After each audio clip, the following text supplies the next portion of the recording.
The target camera has its usefulness, especially for still images. However, I prefer a free camera, and that's because I have more control.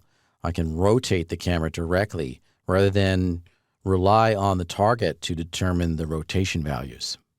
Let's create a free physical camera. We'll go back to the Create panel and click on Physical. And we can't actually disable the target at creation time. We have to create it as a targeted camera and then turn the target off after we've built the camera. The creation process is the same as before. We just click and drag in the view, then release the mouse, and then that camera's been created. To disable the target, let's go directly over to the Modify panel and then shut Targeted off. And now you'll see there's no target here. I'll move the camera up, grab the Move tool, and maybe move it up precisely numerically, let's say to 5 feet and 4 inches.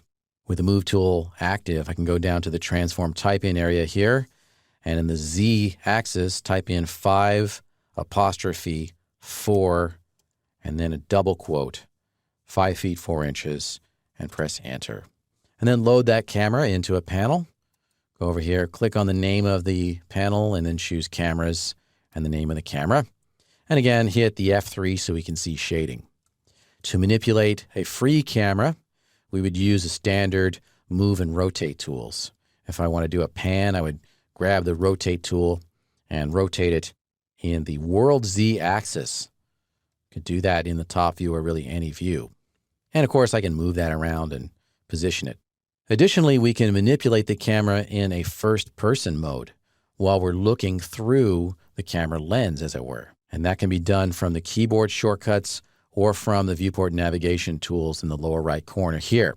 We've got the standard position, and that's done with the middle mouse button, and that'll allow us to just change the camera's height and also its position left to right.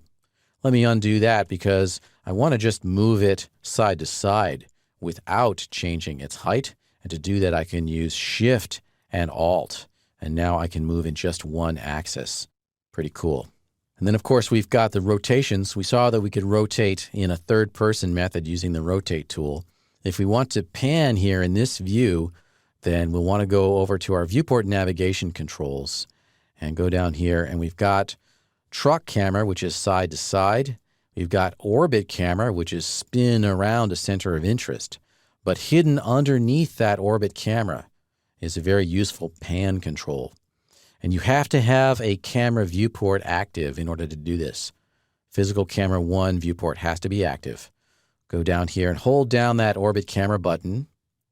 And then you will see a camera with a little hand icon. Kind of a confusing icon, but that is pan or rotate around the camera's own local axis. And then I can go over here to my camera viewport. And if I rotate without holding down any keyboard shortcuts, then I'm actually going to be panning, tilting at the same time. I can tilt up and down. I can pan left to right. I'll undo that with Control Z. If I only want to pan, once again, I can use the keyboard shortcut, which is Shift. Hold down Shift and then drag left to right or up and down to constrain the movement. And sometimes it's a little bit tricky. You might not get it right the first time because 3ds Max is just trying to detect your mouse movement to determine whether it should rotate up and down or side to side. Hold down Shift and drag left to right with confidence, and then you will actually get a real pan. So we've got our physical camera. There are a lot of very cool controls here in the physical camera. It simulates the behavior of a real camera in the real world. In this course, we're just looking at the extreme basics of essential training. If you want to learn all about the physical camera, you can look up another course I did, which is called 3ds Max 2016 New Features. The main thing we do want to do here is to control the focal length, also known as field of view. And that's this parameter here. That's our zoom control.